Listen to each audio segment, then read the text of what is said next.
Students. हम लोग metabolism of carbohydrates के बारे में पढ़ रहे थे और मेटाबॉलिज्म ऑफ कार्बोहाइड्रेट्स के अंदर अब तक हमने उनकी मेटाबॉलिज्म, एनाबॉलिज्म और कैटाबॉलिज्म दोनों कवर कर लिए हैं। इस लेक्चर के अंदर हमारे पास जो टॉपिक थोड़ा सा बचता है इन the metabolism of carbohydrates, that is electron transport chain. अब इलेक्ट्रॉन ट्रांसपोर्ट चेन क्या है? अगर आपको याद हो तो सिट्रिक एसिड साइकिल के अंदर जब हम पढ़ रहे थे तो सिट्रिक एसिड साइकिल के अंदर हम पढ़ रहे थे कि जो हमारे पास स्टेप्स थे सिट्रिक एसिड साइकिल के, उसके अंदर हमारे पास NADH या FADH2 हमारे पास रिलीज हो रहा था, राइट? और FADH और या फिर NADH जब हमारे पास रिलीज हो रहा था तो हम बोल रहे थे कि जो NAD है that is equivalent to 3 ATPs और FADH2 होता है that is equivalent to 2 ATPs, right? तो अब हमारे पास मैंने आपको बताया था कि जो ये NAD होता है या FADH2 होता है, ये हमारे पास क्या करते हैं, ये एंटर कर जाते हैं हमारे पास इलेक्ट्रॉन ट्रांसपोर्ट चेन के अंदर। और इलेक्ट्रॉन ट्रांसपोर्ट चेन के अंदर एंटर करते हैं तब हमारे पास इलेक्ट्रॉन्स की मूवमेंट की वजह से हमारे पास क्या होता है, एनर्जी रिलीज होती है। और ये जो एनर्जी रिलीज होती है in the electron transport chain, it is release in the form of ATP। हमारे पास जितनी एनर्जी इलेक्ट्रॉन ट्रांसपोर्ट चेन के अंदर रिलीज होती है वो हमारे पास ATP की फॉर्म में रिलीज हो जाती है। ओके, अब ये जो इलेक्ट्रॉन ट्रांसपोर्ट चेन होता है, इलेक्ट्रॉन ट्रांसपोर्ट चेन को हम रेस्पिरेटरी चेन भी बोलते हैं। अब इसके अंदर क्या होता है, हमारे पास रेस्पिरेटरी चेन के अंदर या इलेक्ट्रॉन ट्रांसपोर्ट चेन के अंदर हमारे पास ऑक्सीडेशन रिडक्शन की एंजाइम्स होती हैं। अब ये जो ऑक्सीडेशन रिडक्शन की एंजाइम्स होती हैं ये हमारे पास इलेक्ट्रॉन्स को ट्रांसफर करती हैं। जो इलेक्ट्रॉन्स हमारे पास डिफरेंट सबस्ट्रेट्स से आते हैं उन इलेक्ट्रॉन्स को हमारे पास कन्वर्ट करती है टू ऑक्सीजन। हमारे पास ऑक्सीजन तक इलेक्ट्रॉन्स को ट्रांसफर होता है इलेक्ट्रॉन ट्रांसपोर्ट चेन के अंदर। और जो ये एंजाइम्स हमारे पास ऑक्सीडेशन रिडक्शन की जो एंजाइम्स हमारे पास इलेक्ट्रॉन ट्रांसपोर्ट चेन के अंदर रिक्वायर्ड होती है, ये एंजाइम्स हमारे पास माइटोकॉन्ड्रिया के इनर मेम्ब्रेन के अंदर हमारे पास प्रेजेंट होती है।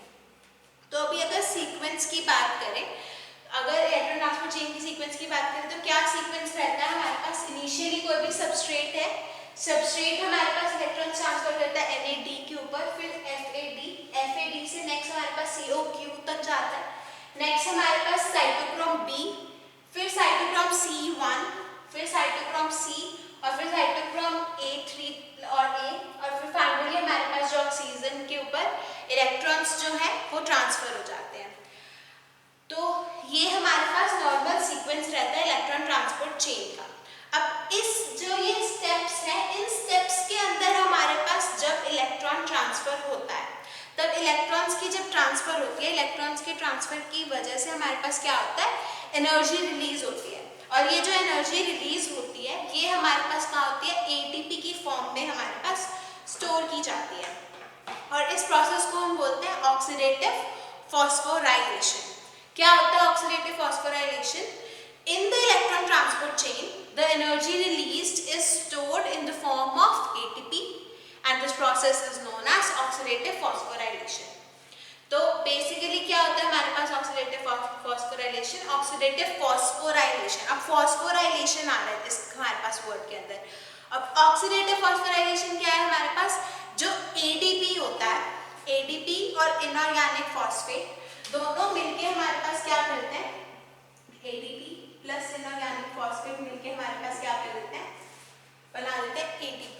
तो हमारे पास क्या हो जाता है, ADP क्या होता है हमारे पास, adenosine diphosphate, inorganic phosphate, adenosine triphosphate.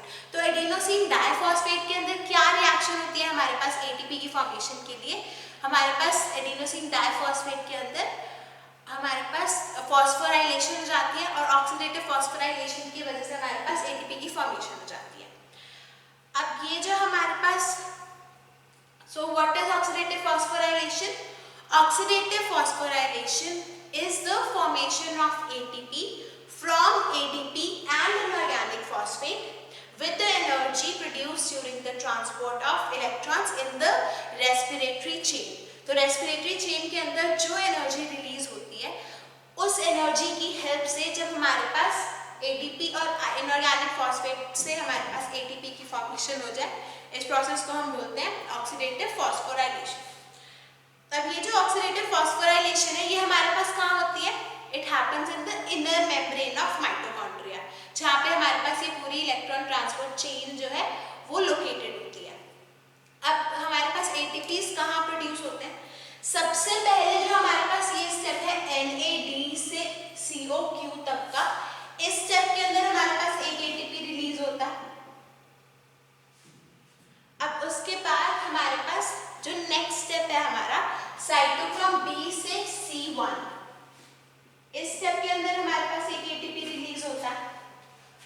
और उसके अलावा हमारे पास जो साइटोक्रोम A से ऑक्सीजन का, जब हमारे पास ऑक्सीजन एक की हमारे पास ऑक्सीजन तक इलेक्ट्रॉन्स जो है ट्रांसफर होते हैं, तब हमारे पास एक एटीपी का फॉर्मेशन होता है। सो इसी वजह से हमारे पास जो NAD है, NADPH जो है उसके वो हम मानते हैं कि 3 इलेक्ट्रॉन्स के इक्वल है, क्योंकि NADP जो है वो हमारे पास यहाँ पे 1, 2 और 3 इलेक्ट्रॉन्स की फॉर्मेशन हो रही है। अब यहाँ पे हमारे पास बेसिकली हो क्या रहा है, इलेक्ट्रॉन ट्रांसपोर्ट चेन के अंदर हमारे पास इलेक्ट्रॉन्स जो है वो ट्रांसपोर्ट होते हैं, और जब हमारे पास इलेक्ट्रॉन का रिमूवल होता है तब हमारे पास एनर्जी रिलीज होती है, और ये एनर्जी क्या करती है हमारे पास इस स्टेप को इस स्टेप की प्रोसीजर को हमारे इस स्टेप को प्रोसीड करवाने में हेल्प करती है। सो NAD जो है वो हमारे पास 3 एटीपीज के इक्वल होता है, और FAD जो होता है ये कुछ लोग मानते हैं कि 2.5 एटीपीज के इक्वल होता है, या फिर हमारे पास 2 एटीपीज के इक्वल होता है। सो अब उसके बाद आता है हमारे पास जब हमारा एक ऑक्सीजन एटम यूटिलाइज होता है तब हमारे पास क्या आ जाता है, 3 एटीपीज की फॉर्मेशन हो जाती है। सो अब इसके बाद ऑक्सीडेटिव फॉस्फोराइलेशन के बाद आता है हमारे पास next step, that is uncoupling of oxidative phosphorylation. अब अनकपलिंग ऑफ फॉस्फोराइलेशन का क्या मतलब है हमारे पास, ये जब हमारे पास ऑक्सीडेटिव फॉस्फोराइलेशन का प्रोसेस जब हमारे पास माइटोकॉन्ड्रिया के अंदर हो रहा हो, माइटोकॉन्ड्रियल इलेक्ट्रॉन ट्रांसपोर्ट के अंदर जब हमारे पास एटीपीज की फॉर्मेशन ना हो और हमारे पास एक अनकपलर ऐड हो जाए, तो हमारे पास उस प्रोसेस को बोलते हैं हम uncoupling of oxidative phosphorylation. Uncoupling of oxidative phosphorylation के अंदर बेसिकली क्या होता है, जब हमारे पास माइटोकॉन्ड्रियल इलेक्ट्रॉन ट्रांसपोर्ट चेन के अंदर एटीपी की फॉर्मेशन नहीं होती, तब हमारे पास क्या हो जाता है, अनकपलिंग ऑफ ऑक्सीडेटिव फॉस्फोराइलेशन। अब जब हमारे पास एक अनकपलर ऐड कर देते हैं तो क्या हो जाता है, हमारे पास ऑक्सीजन की अपटेक के अंदर मार्केटेड इंक्रीज हो जाता है, हमारे पास मार्क इंक्रीज होता है ऑक्सीजन की अपटेक के अंदर, लेकिन हमारे पास एटीपीज की फॉर्मेशन नहीं होती। हमारे पास डाइनाइट्रोफिनॉल, एजाइड, थायरॉक्सिन जो ये सब सब्सटेंसेस हैं ये हमारे पास रिस्पॉन्सिबल होते हैं अनकपलिंग ऑफ ऑक्सीडेटिव फॉस्फोराइलेशन के लिए। अब नेक्स्ट आता है हमारे पास substrate level phosphorylation. Substrate level phosphorylation क्या होता है, जब हमारे पास एडीपी से एटीपी की फॉर्मेशन होती है लेकिन विदाउट ऑक्सीडेशन। यहाँ पे हमारे पास ऑक्सीडेशन हो रही है, जब हमारे पास बिना ऑक्सीडेशन के एडीपी से एटीपी की फॉर्मेशन हो, जब ये स्टेप हमारे पास विदाउट ऑक्सीडेशन हो जाए तब हमारे पास क्या होता है, सबस्ट्रेट लेवल फॉस्फोराइलेशन। अब सबस्ट्रेट लेवल फॉस्फोराइलेशन क्या होता है, जब हमारे पास फॉस्फोइनॉल पायरुवेट से इनॉल पायरुवेट की फॉर्मेशन होती है तब हमारे पास साइमल्टेनियसली क्या हो जाता है, एडीपी से एटीपी की फॉर्मेशन हो जाती है। फॉस्फोइनॉल पायरुवेट से जब हमारे पास इनॉल पायरुवेट की फॉर्मेशन होती है, एक फॉस्फेट की रिमूवल हो जाती है, हमारे पास इनॉल पायरुवेट का फॉर्मेशन हो जाता है, और वो जो फॉस्फेट है वो सप्लाई करता है हमारे पास एडीपी के साथ ज्वाइन करके एटीपी की फॉर्मेशन कर देता है। अब सिमिलरली हमारे पास जब कन्वर्जन होती है 1,3-डाइफॉस्फोग्लिसरेट की इनटू 3-फॉस्फोग्लिसरेट, 1,3-डाइफॉस्फोग्लिसरेट से जब हमारे पास 3-फॉस्फोग्लिसरेट बनता है तब हमारे पास क्या हो जाता है, साइमल्टेनियसली एडीपी से एटीपी की फॉर्मेशन हो जाती है, और ये हमारे पास होती है substrate level phosphorylation. Oxidative phosphorylation के अंदर हमारे पास इलेक्ट्रॉन ट्रांसपोर्ट चेन और उसकी एनर्जी रिक्वायर्ड थी, और in the substrate level phosphorylation हमारे पास कुछ सबस्ट्रेट्स रिक्वायर्ड होते हैं, और with the help of the inorganic phosphate that is generated from the substrate level reaction, we are able to progress the substrate level phosphorylation and the formation of ATP is possible. अब इसके बाद हमारे पास जो next आता है that metabolism of carbohydrates. अब हमने normal metabolism के बारे में पढ़ लिया, उसके अंदर हमारे पास ग्लाइकोलिसिस और ऑक्सीडेशन ऑफ पायरूवेट तो एसिटाइल कोएंजाइम में आ गया। उसके बाद हमारे पास एसिटाइल कोएंजाइम में से जब हमारे पास कार्बन डाइऑक्साइड और वाटर रिलीज होता है, वो प्रोसेस हमारे पास क्रेब्स साइकिल जो है। उसके अलावा हमने एचएमपी शंट के बारे में पढ़ लिया। उसके अलावा हमने जो हमारे पास ग्लूकोनियोजेनेसिस है, ग्लाइकोजेनेसिस है, उसके अलावा जब हमारे पास ग्लाइकोजिनोलाइसिस है, हमने सारे जो मेटाबॉलिज्म नॉर्मली हमारी बॉडी के अंदर होता है उसके बारे में पढ़ लिया। अब नेक्स्ट आता है हमारे पास एबनॉर्मल मेटाबॉलिज्म ऑफ कार्बोहाइड्रेट्स।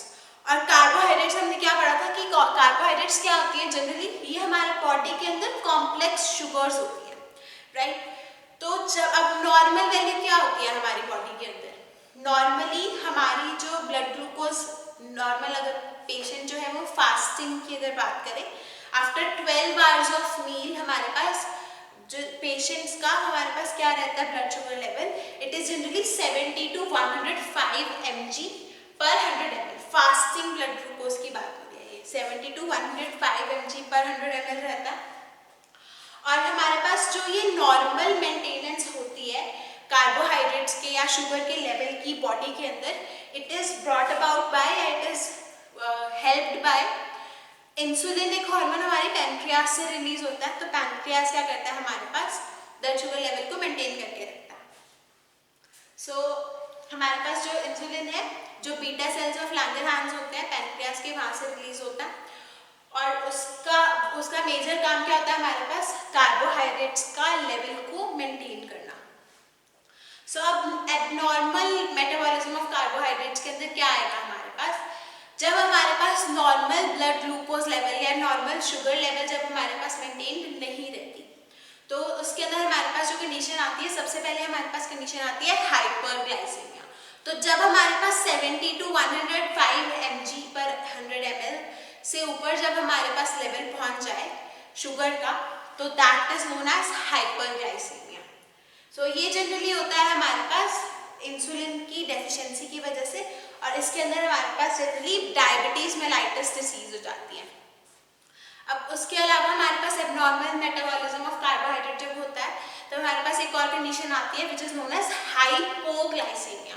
और हाइपोग्लाइसीमिया क्या होता है हमारे पास, हाइपोग्लाइसीमिया इज द कंडीशन जिसके अंदर हमारे पास जो ब्लड शुगर लेवल्स है वो बहुत ज़्यादा हमारे पास डिक्रीज हो जाते हैं। और ये जनरली हमारे पास फास्टिंग के टाइम पे होता है, या फिर हमारे पास ओवर यूज ऑफ इंसुलिन, जब हम डायबिटीज मेलाइटस की ट्रीटमेंट कर रहे हो और हमारे पास इंसुलिन का पेशेंट जो है वो यूज कर रहा हो, और ओवर यूज अगर कोई पेशेंट कर ले इंसुलिन को, तो हमारे पास हाइपोग्लाइसीमिया की कंडीशन आ जाती है, या फिर in the case of starving हमारे पास ऐसा होता है। सो अब उसके बाद हमारे पास एक और कंडीशन है एबनॉर्मल मेटाबॉलिज्म ऑफ कार्बोहाइड्रेट्स के अंदर विच इज नोन एज ग्लाइकोस्यूरिया।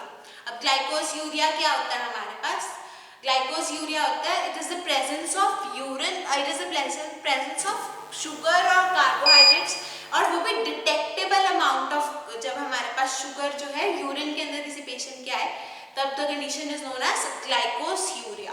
और ये जनरली हमारे पास डायबिटीज मेलाइटस की जो पेशेंट्स होते हैं उनके अंदर होता है। और डायबिटीज मेलाइटस क्या होता है, हमने कार्बोहाइड्रेट चैप्टर के अंदर पहले भी पढ़ा था। डायबिटीज मेलाइटस हमारे पास कार्बोहाइड्रेट मेटाबॉलिज्म की एक डिसीज है, और ये जनरली हमारे पास डेफिशिएंसी ऑफ इंसुलिन की वजह से होती है।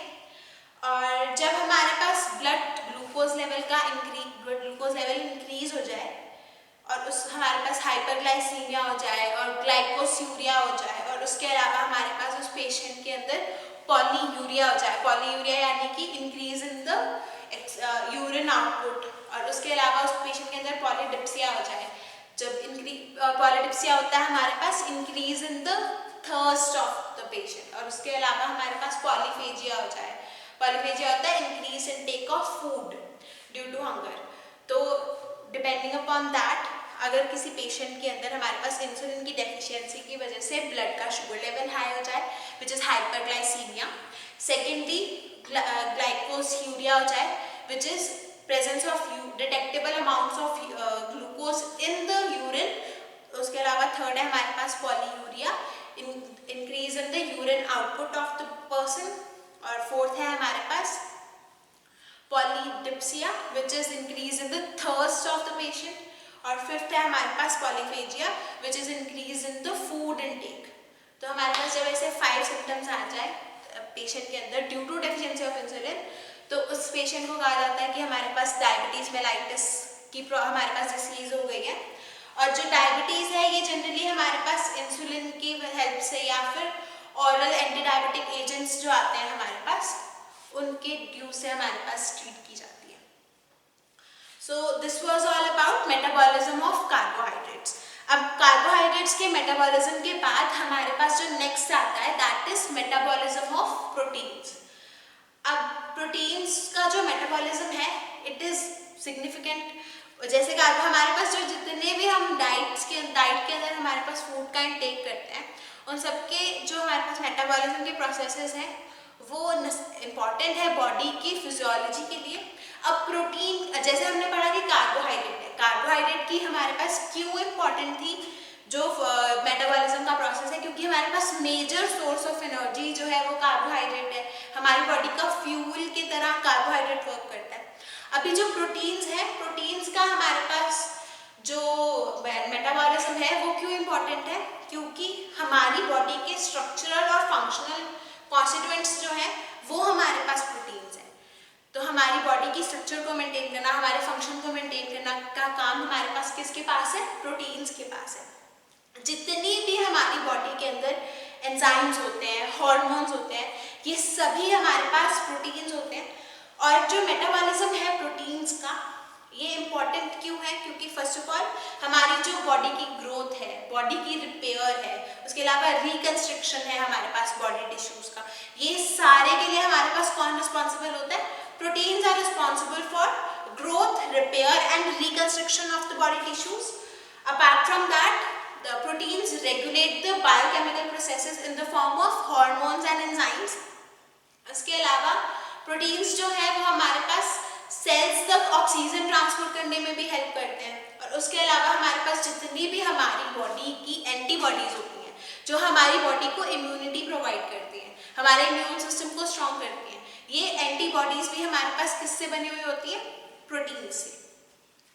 अब उसके अलावा हमारे पास नेक्स्ट जो चीज़ आती है दैट इज, अब जब प्रोटीन्स का हमारे पास मेटाबॉलिज्म होता है तब क्या होता है, हमारे पास अमीनो एसिड्स के अंदर कन्वर्ट हो जाते हैं। तो अमीनो एसिड्स एसेंशियली क्या है, प्रोटीन्स हमारे पास एसेंशियली क्या है, प्रोटीन्स हमारे पास अमीनो एसिड्स हैं। सारे जितने भी प्रोटीन्स हैं वो हमारे पास क्या, उनका जो मेन कॉन्स्टिट्यूएंट है दैट इज अमीनो एसिड्स। और अमीनो एसिड्स जो है वो आपस में पेप्टाइड बॉन्ड के थ्रू लिंक्ड होते हैं। और जब हमारे पास प्रोटीन्स का मेटाबॉलिज्म होता है तो उसी के साथ हमारे पास अमीनो एसिड्स का भी मेटाबॉलिज्म होता है विच हेल्प्स अस फर्दर जो हमारे बायोकेमिकल प्रोसेसेस हैं उनकी स्मूथ फंक्शनिंग के लिए। सो अब उसके बाद आता है कि हमारे पास जो ये अमीनो एसिड्स हैं उनके सोर्सेज क्या क्या हैं। तो मेजरली हमारे पास जो अमीनो एसिड्स हैं वो 3 सोर्सेज से आते हैं। सबसे पहला जो सोर्स है, जो ऑब्वियस सोर्स है that is digestion of food. हमारे पास जो मेजर सोर्स है अमीनो एसिड्स का that is food, protein, food के से हमारे पास जो प्रोटीन्स आते हैं उसकी जब डाइजेशन होती है तब हमारे पास अमीनो एसिड्स की फॉर्मेशन होती है। अब सेकेंड है हमारे पास जब जो टिश्यू प्रोटीन्स हैं, जो हमारी बॉडी के अंदर प्रोटीन्स की जो फॉर्मेशन हुई है, जो प्रोटीन्स हमारे पास बॉडी बनाती है, जब उसकी हमारे पास ब्रेकडाउन होता है तब हमारे पास अमीनो एसिड्स की फॉर्मेशन होती है। और लास्टली हमारे पास बहुत सारे ऐसे प्रोटीन्स हैं जो लिवर के अंदर बॉडी खुद बनाती है, जो हमारे पास नॉन एसेंशियल अमीनो एसिड्स जिनको हम बोलते हैं। सो 3 सोर्सेज क्या क्या है हमारे पास, first of all the sources digestion of food proteins, second source is breakdown of tissue proteins, and third is the synthesis of the proteins in the body, specifically in the liver. So अब उसके बाद हमारे पास next आता है amino acid pool. अब amino acid pool क्या चीज़ होती है, जितने भी ये तीनों सोर्सेज से हमारे पास अमीनो एसिड्स आते हैं ये सारे हमारे पास एक जगह पे इकट्ठे हो जाते हैं और एक जनरल अमीनो एसिड पूल का फॉर्मेशन कर देते हैं। सो all the amino acids which are derived from different sources come together and form a general amino acid pool, and इस pool से हमारे पास जो amino acids है वो further draw किए जाते हैं या फिर हमारे पास एक्सट्रैक्ट किए जाते हैं या ले लिए जाते हैं फॉर डिफरेंट प्रोसेसेस। जैसे कि हमारे पास बॉडी के अंदर प्रोटीन्स, अमीनो एसिड, अब प्रोटीन्स, एंजाइम्स या हार्मोन्स की सिंथेसिस के लिए अमीनो एसिड्स चाहिए होते हैं। और उसके अलावा हमारे पास जो नॉन प्रोटीन नाइट्रोजनस सब्सटेंसेस हैं उसके सिंथेसिस के लिए हमारे पास अमीनो एसिड्स चाहिए होते हैं, जैसे कि कोलिन है, क्रिएटिनिन है या फिर प्यूरीन है, पिरिमिडीन्स हैं, जो हमारे पास हमारा डीएनए का फॉर्मेशन है। तो उसके अंदर हमारे पास अमीनो एसिड्स की जो नाइट्रोजन कंटेनिंग अमीनो एसिड्स हैं उनकी हमारे पास नीड होती है। और उसके अलावा लास्टली कुछ हद तक हमारे पास जो एनर्जी प्रोडक्शन है उसके लिए भी हमारे पास अमीनो एसिड्स रिक्वायर्ड होते हैं। तो क्या होता है, हमारे पास जितना भी अमीनो एसिड हमारी बॉडी के अंदर आता है वो एक जगह पे मिक्सअप हो जाता है और जनरल अमीनो एसिड पूल की फॉर्मेशन कर लेता है। और इस जनरल अमीनो एसिड पूल से क्या होता है, हमारे पास जो अमीनो एसिड्स है वो एक्सट्रैक्ट कर लिए जाते हैं प्रोटीन्स, एंजाइम्स, हार्मोन्स की सिंथेसिस के लिए या फिर नॉन नाइट्रोजनस सब्सटेंसेस की सिंथेसिस के लिए, जैसे कि कोलिन, क्रिएटिनिन और हमारे पास प्यूरीन, पिरिमिडीन। और उसके अलावा लास्टली हमारे पास एनर्जी प्रोडक्शन के लिए अमीनो एसिड्स को रिमूव कर लिया जाता है पूल में से। अब in the metabolism of proteins हमारे पास एक टर्म आती है which is known as nitrogen balance. अब अगर आपको याद हो तो हमारे पास जो हमारे अमीनो एसिड्स होते हैं, अब अमीनो एसिड नाम के अंदर ही अमीन आ रहा है, यानी कि हमारे पास अमीनो एसिड्स के अंदर जो अमीन ग्रुप था उसके अंदर नाइट्रोजन होता है, राइट। तो हमारी बॉडी के अंदर एसेंशियली जो मेटाबॉलिज्म ऑफ प्रोटीन है उसको हम असेस करते हैं नाइट्रोजन बैलेंस से। हमारी बॉडी के अंदर जो नाइट्रोजन है वो एसेंशियल कंपोनेंट है सारे प्रोटीन्स का, और इसीलिए हमारे पास जो नाइट्रोजन का अमाउंट हमारी बॉडी के अंदर होता है वो रिप्रेजेंट करता है प्रोटीन्स को, कि जितना हमारे पास नाइट्रोजन हमारी बॉडी के अंदर होगा वो हमारे पास प्रोटीन की फॉर्म के अंदर होगा। सो जो मेटाबॉलिज्म ऑफ प्रोटीन है वो हमारे पास जनरली एक्सप्रेस किया जाता है नाइट्रोजन कंटेन्ड इन प्रोटीन के हिसाब से। और जितना हमारे पास बॉडी के अंदर नाइट्रोजन इनटेक किया जाता है और हमारे पास the amount of nitrogen which is retained in the body is the indication of growth। तो अगर हमारी बॉडी के अंदर हम नाइट्रोजन को हम स्टोर कर लेते हैं हमारी बॉडी, तो उसका क्या मतलब होगा कि हमारी जो बॉडी है वो ग्रो कर रही है। यानी कि जो हमारे पास टीनेजर्स होते हैं या फिर जो ग्रोइंग चिल्ड्रन होते हैं उनके अंदर नाइट्रोजन की जो रिक्वायरमेंट होती है that is more in comparison to older adults. अब जो हमारे पास जब हमारे पास बॉडी के अंदर नाइट्रोजन का अमाउंट जो एक्सक्रीट हो रहा है वो इंक्रीज हो जाए तो वो इंडिकेट करता है हमारे पास लॉस इन द वेट या फिर लॉस ऑफ वेट। अगर हमारे पास बॉडी नाइट्रोजन रिटेन कर रही है तो उसका मतलब है हमारी बॉडी जो है वो वेट गेन कर रही है या फिर हमारे पास जो ग्रोथ है बॉडी की वो हो रही है। और अगर हमारे पास एक्सक्रीशन बहुत ज़्यादा इंक्रीज हो जाए नाइट्रोजन की तो वो इंडिकेट करता है हमारे पास कि बॉडी के अंदर लॉस हो रहा है वेट के अंदर। और जब कोई पेशेंट हमारे पास पूरी हेल्थ के अंदर है, उसकी जो कोई हेल्दी इंडिविजुअल है उसके अंदर the amount of nitrogen which is consumed will be equal to the amount of nitrogen which is excreted from the body. तो हमारे पास तीन कंडीशंस हैं। क्या क्या कंडीशंस हैं? एक तो हमारे पास कंडीशन होती है कि जो पेशेंट है वो नाइट्रोजन को रिटेन कर रहा है, एक्सक्रीट नहीं कर रहा। तो उसका क्या मतलब होगा कि हमारे पास जो पेशेंट है वो ग्रो कर रहा है या फिर हमारे पास उसके अंदर वेट गेन हो रहा है। सेकेंड कंडीशन क्या है? हमारे पास इस पेशेंट के अंदर जो पेशेंट हमारे पास नाइट्रोजन को एक्सक्रीट कर रहा है तो उसका मतलब है हमारे पास उस पेशेंट के अंदर वेट लॉस हो रहा है।